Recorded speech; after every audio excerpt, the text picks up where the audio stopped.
জিতে গেলেই বোধহয় ঢেকে যেত সব।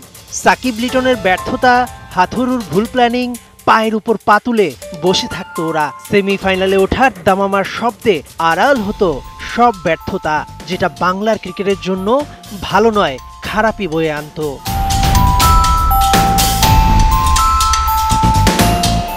প্রবল ঝড়ে সবকিছু ওলটপালট, সাজানো সংসারে ধ্বংসযজ্ঞ চালানোর পরই তো প্রকৃতি হয় নীরব। একটু সময় নিয়ে নতুন সাজে সেজে ওঠে বসন্তে। বাংলার ক্রিকেটে এখন দরকার চেঞ্জ। সবকিছু শেষ হবার পরই তো হয় কারো না কারো শুরু।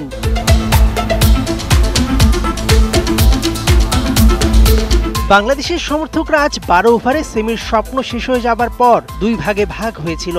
এক দল চেয়েছিল জিতুক, আরেক দল হারুক। খুব বাজে ফল না হলে যে হয় না রদবদল, কিন্তু বাংলাদেশের ক্রিকেটাররা প্রচ্ছন্নভাবে যেন বুঝিয়ে দেন, হামারি মর্জি, হাম নেহি খেলেঙ্গে semi, our target is next world cup.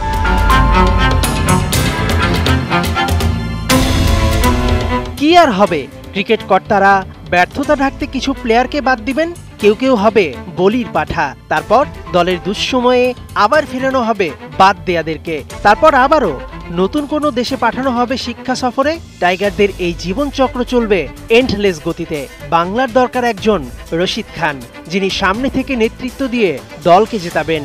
আর সেই চক্র না ভাঙলে জীবনেও শেষ হবে না ভক্তদের দীর্ঘশ্বাস। মেহেদী নাইম, ৭১।